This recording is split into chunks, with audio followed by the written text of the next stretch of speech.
अस्सलाम वालेकुम नाजरीन, मैं हूं आपकी अपनी होस्ट मलका पीरज़ादा, आपके अपने चैनल अंजाम टीवी के साथ। नाजरीन, जैसा कि आपको पता है कि मैं मुख्तलिफ़ शख्सियात के इंटरव्यू आपको दिखाती हूं, तो आज जो शख्सियत हमारे दरमियान मौजूद है वो एक मज़लूम शख्सियत है। तो क्योंकि चैनल पे सब लोगों का एक हिस्सा होता है, चैनल पे सब लोगों को बोलने का हक़ होता है। ये नहीं है कि मशहूर शख्सियत आएँ वही कुछ बोलें, मज़लूम लोगों को भी हक़ है कि वो आके चैनल पे अपनी कोई बात कर सकें, अपनी कोई बात मनवा सकें, कोई फ़रियाद कर सकें। आज जो हमारे चैनल पे एक फ़रियादी हैं और बहुत मज़लूम है, 1 साल से वो पुलिस डिपार्टमेंट के चक्कर काट काट के मर गए हैं, मगर उनकी कोई सुनवाई नहीं हो रही है। चलिए उनसे बात करते हैं, उनसे मुलाकात करते हैं कि उनके साथ क्या वाक़या रूनुमा हुआ और वो किन अज़ाबों से दो चार हैं। अस्सलाम वालेकुम। जी वालेकुम अस्सलाम जी। ज़फ़र साहब, पहले तो मैं अपने चैनल पे आपको खुशामदीद कहती हूँ। मैं आपकी शुक्रिया अदा करता हूँ कि आपने मुझे आवाज़ बुलंद करने का मौका दिया है, मुझे मेरी बात सुनवाने का मौका दिया है, आपकी बड़ी मेहरबानी। अच्छा ज़फ़र साहब, ये बताएं कि आप रिहायशी तो लाहौर के हैं, जी आप बसीरपुर शादी पे गए, वलीमे से वापसी पर जी। आपके साथ क्या वाक़या पेश आया वो हमारे नाजरीन को बताएं। तो हम शादी पे गए हुए थे बसीरपुर। हम्म 15 तारीख थी, चौथा महीना 24 सन सी 2024। रात वलीमे से वापस घर आ गए हैं, कुछ लोग घर चले गए हैं, कुछ दो मेरे भांजा और मेरा बेटा बाहर थे। वो अभी घर नहीं दाखिल हुए थे, घर के गेट पे थे। तो कुछ लोगों ने उन्हें यरगमाल बना लिया, उनके असला उनके पास था। तो पहले उनसे कोई छीन लिया सब कुछ, मोबाइल, एक अंगूठी, पर्स, दोनों से ही, भांजे से भी और बेटे से भी। तो उतनी देर तक मेरा बहनोई अंदर से निकला है, वो घर से आवाज़ें सुनकर। जब वो बाहर आया तो दो आदमियों ने उसे पकड़ लिया है। एक ने पिस्तौल रख दिया उस पर और दूसरे ने उससे जेब में वो जो था पैसे वो निकाल लिए। फिर उसके बाद उन्होंने मेरे बहनोई को एक टांग पे गोली मार दी और एक इधर सीधे बाजू में। तो दूसरा जो जब उन्होंने पता चला भी हम पकड़े जाएंगे, तो फिर उन्होंने मेरे बेटे को भी 2 फायर मार दिए। एक सर पे लगा, वो उसने नुकसान नहीं किया, बस जिस्म थोड़ा सा जला। और एक जो है ना जी, वो पाँव के आर पार हो गया। अच्छा। तो दूसरा मेरा भांजा था, उसको वो सर में मारते रहे, पता नहीं वो पिस्टल के हत्थे मारते रहे, तो 5-6 ज़ख्म हो गए सर पे। तो फिर 15 पे कॉल भी की, वो पुलिस भी आई। तो मैं अपने बेटे और भाई भांजे और बहनोई को लेकर उकाड़ा अस्पताल में चला गया। तो पीछे से पुलिस आ गई थी। वो पुलिस ने कोई इलाके के खोजी लिए साथ और कोई आबादी के बंदे थे, तो वो किसी घर में खुरा ले गए। अच्छा। तो मुझे उकाड़ा में पता चला सुबह 4:15 बजे के हमारे जो चोर मुजरम हैं ना वो पकड़े गए हैं। अच्छा। मैंने उनसे पूछा भी कैसे, वो कहते हैं कि फलां काजम शाह नामी का घर में खुरा चला गया है। तो फिर मैं आया, पुलिस को रात तक तो वो उन्होंने बड़ा तामन किया। जब उन्हें पता नहीं कोई कहीं से फ़ोन आया है या वल्लाह आलम, फिर उन्होंने ये 15 तारीख रात का हुआ था, फिर 19 को मेरी जो है ना वो FIR हुई थी। 4 दिन मैं रोता रहा हूँ। मेरे 4 दिन से कोई FIR नहीं हुई नहीं आपकी? जी नहीं, 4 दिन मेरी FIR नहीं हुई, मैं बड़ा तड़पता रहा हूँ।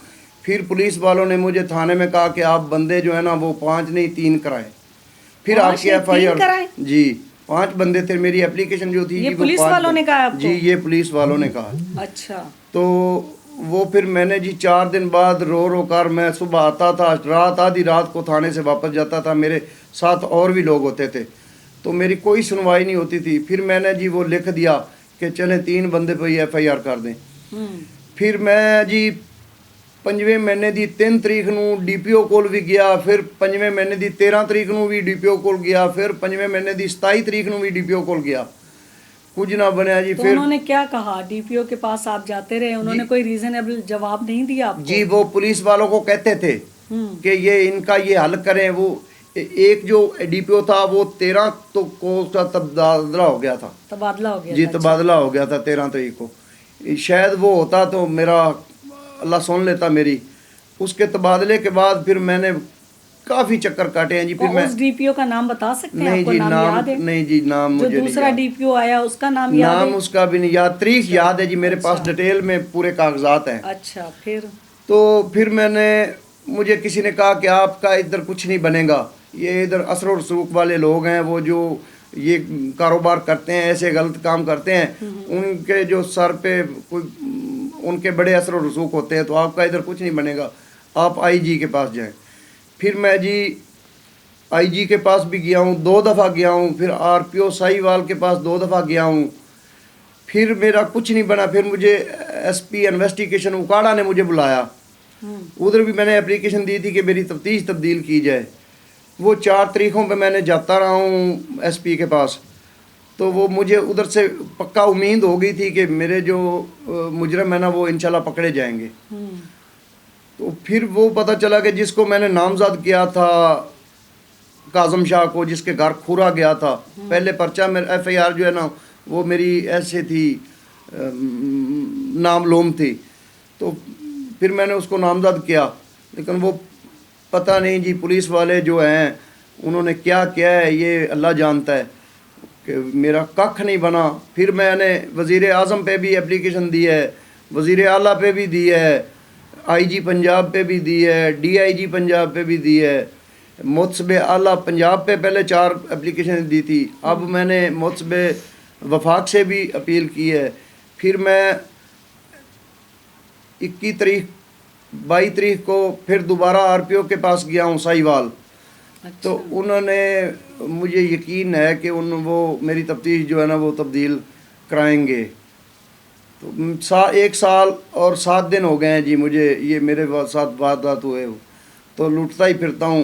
पहले 1.5 माह बहनोई और भांजे और बेटे का इलाज कराता रहा हूँ। फिर वो एक फ्रूट की रेडी लगाते थे, वो उसने 2 मरले का घर था, वो बेच कर 2 बेटियों की शादी की थी, तो उसके घर का भी देने वाली तो अल्लाह की ज़ात है, लेकिन मैं जो कर सकता था वो करता रहा हूँ। तो अब तो मेरे पास कोई गुंजाइश भी नहीं कि मैं कोई किराया भी भर लूँ। एक दफ़ा ऐसा भी हुआ है, मुझे अदालत ने बुलाया, मेरे पास किराया भी नहीं था कि मैं उधर जा सकूँ। अच्छा, यानी कि इतने धक्के आपने खाए, उधर साहिवाल गए, उधर उकाड़ा गए, इतना कुछ करा, कोई सुनवाई नहीं हुई नहीं जी, आपकी? कोई सुनवाई नहीं हुई। अच्छा, अब 2 महीने पहले से मुझे पुलिस वाले ये बता रहे हैं, उन्होंने मेरे मोबाइल पे तस्वीरें भी सेंड की थी कि आपके हमने असल मुल्ज़म जो है ना वो फाड़ ले, इस बेस पे हमने काज़म शाह को बेगुनाह किया है कि हमने आपके मुल्ज़म जो है ना असल पकड़ लिए हैं। तो मैंने उनसे ये मोबाइल पे मेरे पास रिकॉर्ड भी है, और जो उन्होंने मुझे तस्वीरें भेजी हैं कि हमने जो आपके डकैत पकड़े हैं वो भी, लेकिन 2 माह से फिर मेरे साथ कोई राब्ता नहीं, ना वो मेरा फ़ोन सुनते हैं। तो मैं रोज़ाना अब 56 चक्कर मेरा जी बसीरपुर थाने का है, 56 चक्कर बसीरपुर थाने का है, 5 चक्कर मेरे डीएसपी बसीरपुर के हैं जी, 7 चक्कर मेरे डीपीओ उकाड़ा के हैं जी, 4 चक्कर मेरे एसपी इन्वेस्टिगेशन उकाड़ा के हैं जी, अब तीसरा चक्कर में अब परसों 22 तारीख को आरपीओ साहब का होकर आया हूँ जी, 5 चक्कर मेरे मुतसबे आला के हैं जी। मेरे पास रिकॉर्ड सारा मौजूद है जी, कुछ नहीं बन रहा। अब तो मैं रिकॉर्ड में आपके पास क्या क्या चीज़ें मौजूद हैं? जो मेरे पास एप्लीकेशन जी, मैं जहाँ जहाँ गया हूँ वो मेरे पास सारी एप्लीकेशनें हैं। अच्छा, जो पुलिस ने मुझे 2 माह पहले कह रही है कि आपके असल मुजरम पकड़ लिए हैं, वो जो तो वो असल मुजरिम शो नहीं किए उन्होंने? नहीं जी, तस्वीरें मुझे दी थी, बस उसके बाद तो उन्होंने आप उनसे जाके मुलाकात करते कि भाई असल मुजरिम है, तो अगर पकड़े गए हैं तो आप उनको सज़ा दें, मेरे सामने शो करें जी, वही तो मैं गया हूँ जी। अच्छा। बस वो कहते हैं जी हमने पकड़ लिया, आपका इसमें क्या दखल है, हमने करना है जो कुछ करना है। वो मुझे ये भी उन्होंने कहा है कि हमने 12-12 हज़ार पता नहीं किस से वो कर लिया है, क्या उसको कहते हैं रिकवरी। अच्छा, 12-12 हज़ार रिकवरी भी कर ली? रिकवरी भी कर ली है। अच्छा, तो वो उसका नाम है जी दानियाल लियाकत। दानियाल लियाकत कौन है ये? सब इंस्पेक्टर है जी बसीरपुर थाना में। अच्छा, वो कहते हैं हमने कर ली है जी। इससे पहले जो थे ये 2 ही पुलिस वाले हैं जिन्होंने मेरे साथ जुल्म किए हैं।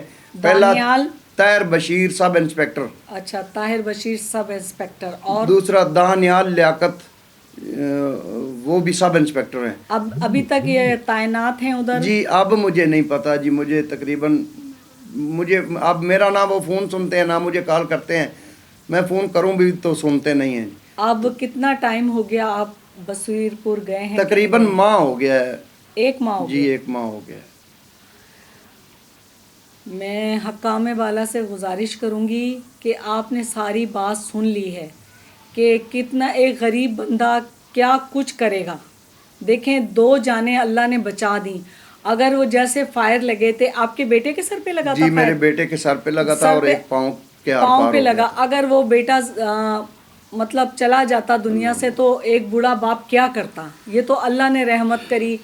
پھر بہنوئی کو لگا فائر. جی 2 فائر بہنوئی کو لگے. دیکھیں یہ کتنا بڑا ظلم ہے، کتنی بڑی زیادتی ہے. ایویں کھلے عام بدماش پھر رہے ہیں، ان کو بولنے والا کوئی نہیں ہے. ان کی سرپرستی کون کر رہا ہے جو اتنے کھلے عام یہ گھوم پھر رہے ہیں؟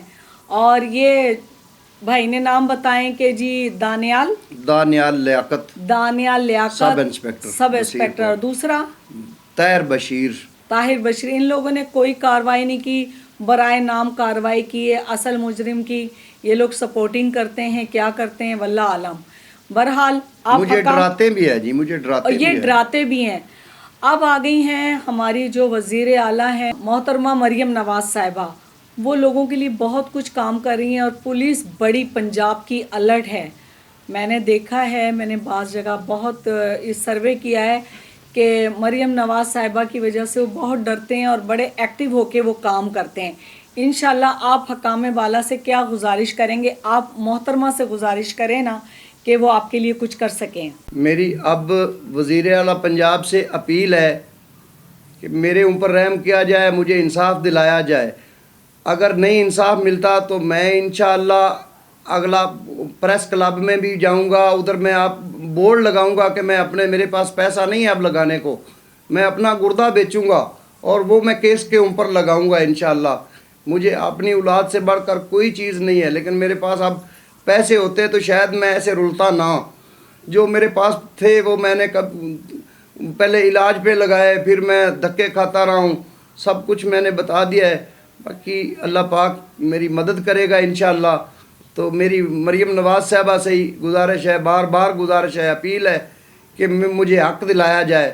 بڑی مہربانی آپ کی. اب آپ مطمئن ہیں کہ مطلب آپ کی جو گزارشات ہیں وہ چینل کے ذریعے آگے پہنچ جائیں گی؟ انشاءاللہ تو آپ کو امید ہے کہ انشاءاللہ تعالی کام ہوگا؟ انشاءاللہ جی انشاءاللہ. انصاف ملنا چاہیے. انصاف میں نے پورے پنجاب میں در بدر پورا ریکارڈ میرے پاس ہے. جدھر بھی میں گیا ہوں، محتسب اعلیٰ کے دفتر میں کھڑا تھا تو مجھے طاہر بشیر نے کہا تھا کہ میں دیکھ لوں گا تم کیا کرو گے. تو کبھی کہتے تھے آپ کی تو لڑائی ہوئی ہے، آپ کا تو جھگڑا ہوا ہے. ساری دنیا نے کہا ہے کہ یار ان کے ساتھ اتنا بڑا ظلم ہو گیا ہے. تو میں نے کہا چلیں جی میری کسی سے لڑائی بھی ہوئی ہے وہی سامنے رکھ دیں، یا میری کوئی کسی سے کوئی میرا ایسا ہے تو وہ سامنے رکھ دیں، مجھے بھی پتہ چلے. تو نہیں یہ بھی مانتے ہیں جی ظلم ہوا ہے، زیادتی ہوئی ہے، ڈکیتی ہوئی ہے. نہیں لڑائی جھگڑا کون سا لڑائی جھگڑا ہوا تو اس میں کیا فائر مار دیں گے؟ جی بس وہ کہتے ہیں نا جی کہ بس یہ بیٹھ جائے. وہ مجھے کہتے تھے ایک دفعہ ایسا بھی ہوا ہے جی 3 بھائی گنڈا سنگھ گاؤں ہے ہمارے ادھر علاقے میں، تو ادھر کے 3 بھائی انہوں نے پکڑے تھے. وہ لڑائی میں کوئی اشتہاری تھے، تو انہوں نے مجھے کہا تھا کہ ہم 50-60 ہزار آپ کو منتھلی دیتے رہیں گے. پولیس والوں نے کہا تھا. اس میں طاہر بشیر بھی تھا اور SHO بھی تھا. تو آپ جو ہے نا وہ اس کو تھوڑا سمیٹ دیں. تو مجھے پتہ چلا کہ وہ 3 بھائی ہیں، وہ تو لڑائی میں تھے، اشتہاری ہوئے تھے. تو یہ کہتے تھے ان کو نامزد کر دو. تو میں تو اللہ سے ڈرتا ہوں، میں کسی سے عناق نہیں کرنا چاہتا، میں انصاف چاہتا ہوں. اور وہ مجھے امید ہے انشاءاللہ وزیر اعلیٰ پنجاب باجی مریم نواز صاحبہ ضرور مجھے انصاف دلوائیں گی انشاءاللہ. انشاءاللہ. ناظرین آپ نے دیکھا کہ ساری بات آپ نے سنی ہے. حکام بالا تک ہماری آواز جائے گی، جو بھی سنیں گے وہ اس پہ عمل کریں گے. مزید یہ ہے کہ یہ دوبارہ جائیں گے، کوشش کریں گے اور لوگ بھی ان کے ساتھ انوالو ہوں گے تاکہ ان کو انصاف مل سکے. آپ کا ظفر صاحب بہت شکریہ کہ آپ چینل پہ آئے. آپ کی تشریف آوری کا بہت شکریہ. ناظرین اجازت چاہوں گی، اللہ حافظ.